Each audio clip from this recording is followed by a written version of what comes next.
I rise today to honor a dear friend, Brigadier General Clarence E. Bud Anderson, probably known best, at least by me and some others in the neighborhood, as Colonel Bud.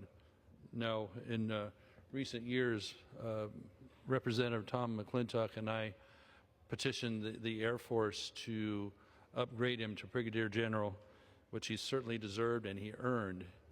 But I think for most folks, they kind of know him as Colonel Bud. And what you see there in his countenance and that smile goes even beyond his exploits as a triple ace in World War II, but the kind, nice, decent man he is. You can sit down with, I'll call him Colonel Bud, and just chat about anything. He was willing to talk about his time serving in World War II, especially as a fighter ace, a triple ace. An ace means five kills of enemy aircraft. He did that over 3 times. He was known as everybody's friend in the Auburn area of Northern California, and it was certainly a pleasure for me to know him since somewhere around 2011 when I first got to meet him at a special event there. He was always out participating in the community as he could. Health issues more recently made that tougher, but he was out there sharing it and just being an inspiration to so many, especially young people, that he would take the time to sit with and chat and talk about his experience, which that's very special because it was an incredible experience in his service in helping keep our nation and helping free Europe in World War II. Not a lot of veterans always want to be talking about that publicly, you know. It's difficult for them. But he was the guy that could do that. You see him here with his aircraft. He flew 3 different types of aircraft in World War II, but the one most known is his P-51 Mustang, named the Old Crow, of which there's replicas of that now you can see around at certain air shows. Very proud of that, and it's well known because of his amazing exploits.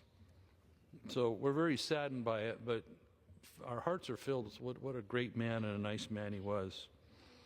So when he was talking with us about engines and airplanes and the dogfighting in World War II that got him to that point of being a triple ace, and even NASCAR racing. And interestingly, there's a special edition Ford Mustang done up like his aircraft that he got to see, which is pretty cool as well, I think by Roush Racing.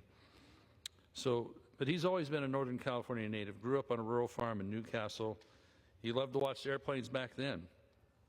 He graduated from Placer High School in 1939, earned his private pilot's license in 1941 through the Civilian Pilot Training Program. In January of 1942, when duty called, he entered the U.S. Army Aviation Cadet Program, receiving his wings that September of 1942. In Europe, Bud served 2 combat tours, escorting heavy bombers in the P-51 from 1943 to 1945.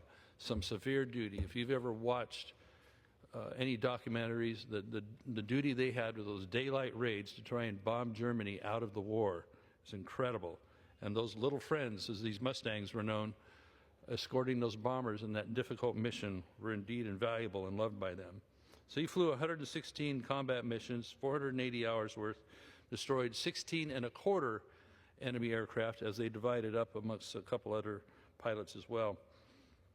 And so to hear Bud talk about the dogfight was indeed exciting. He flew in the 357th Fighter Group known as the Yoxford Boys, the highest scoring ace in the 363rd Fighter Squadron.